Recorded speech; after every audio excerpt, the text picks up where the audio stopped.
Livros bíblicos. Vamos conversar sobre livros bíblicos. A gente está fazendo uma sequência, estamos dentro dessa sequência, nós estamos no segundo momento do ministério do apóstolo Paulo, né? Teve o primeiro momento, que é todas aquelas viagens dele, aquelas viagens missionárias, ele escreveu e está se desenvolvendo, né, na sua teologia, e culmina, né? Vamos até comentar sobre isso. Vamos ver aqui, cadê? Não vai ser aqui, vai ser no próximo, mas culmina o primeiro momento, culmina com a carta aos Romanos. É o momento mais alto da teologia de Paulo, tá bom?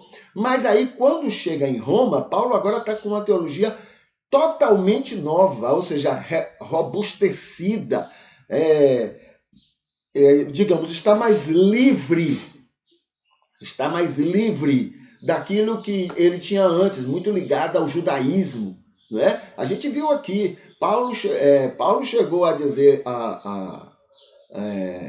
foi ainda em Romanos, mas depois mostrando que Israel era o povo que Deus usou para, né, fazer a sua obra, mandar Jesus, mas na verdade Israel era tão pecadora e tão carente de salvação quanto qualquer outro povo sobre a face da terra. Isso é uma maturidade teológica especial, isso é muito profundo.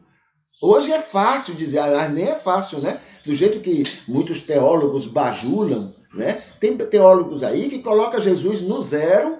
Jesus disse, olha, vocês não são filhos de Deus, vocês são filhos do diabo. Jesus disse, capítulo 8 do Evangelho de João. Jesus disse isso. Vocês são filhos do diabo. Mas esses teólogos botam Jesus de lado.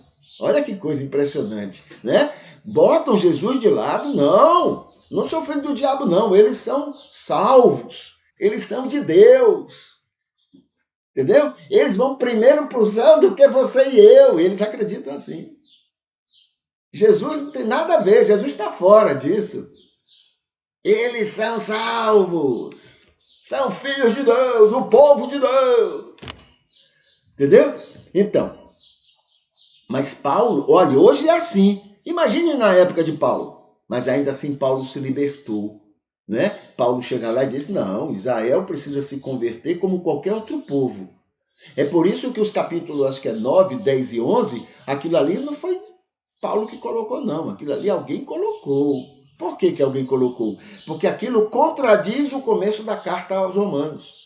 Né? Eles colocam lá, não, olha, isso aí é o povo de Deus, Deus deu uma parada para que os gentios pudessem entrar, mas depois Deus vai continuar salvando esse povo, não importa, não precisa de conversão, essa coisa toda. Palhaçada. Porque Israel, como qualquer... Aí Paulo chega a dizer, não faz acepção de pessoas. Então esse é o momento auge, né, da teologia dele. Quando chega agora aqui na segunda fase do ministério de Paulo, está aqui a carta aos Efésios. Paulo aqui está preso em Roma, livre dos judeus.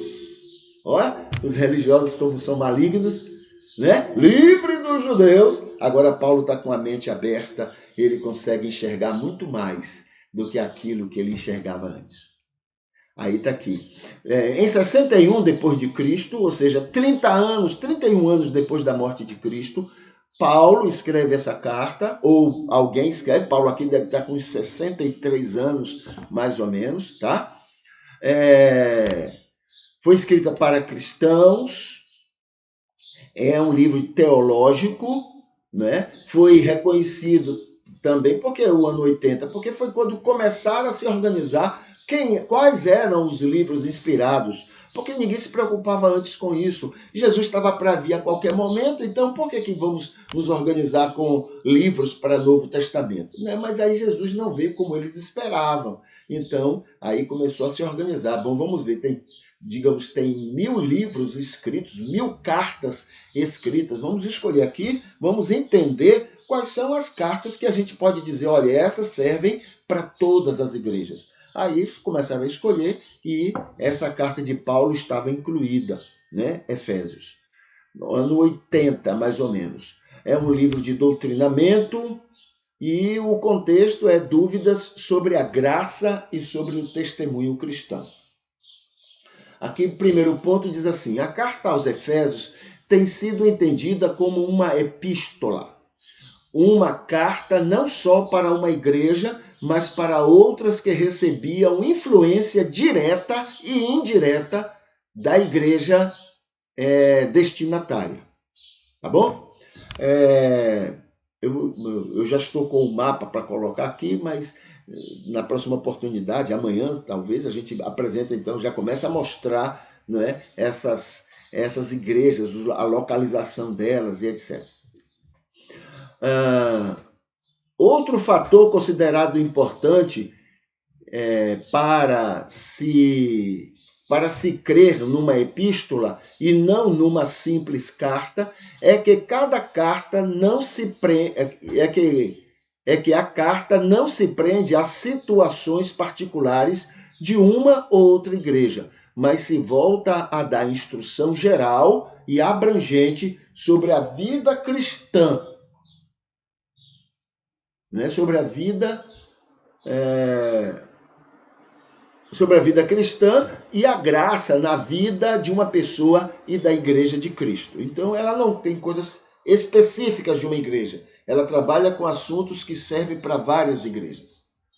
Terceiro, provavelmente, por causa deste espírito epistolar, esta carta equivale à importância da carta aos Romanos, na primeira fase, para esta segunda fase. Teologicamente, é a carta das cartas, nessa segunda fase, tá? É a carta das cartas. Embora a maioria das cartas desta segunda fase seja altamente teológicas também. Aí Paulo já está no auge da sua teologia, então ele já está escrevendo de uma maneira mais aprofundada todas essas cartas, né, chamadas cartas da prisão, tá bom? Então há uma teologia muito rebuscada. Paulo está muito livre daquela pressão judaica, né, sobre ele. Ele está muito livre e aí ele desenvolve uma teologia muito mais profunda, tá bom?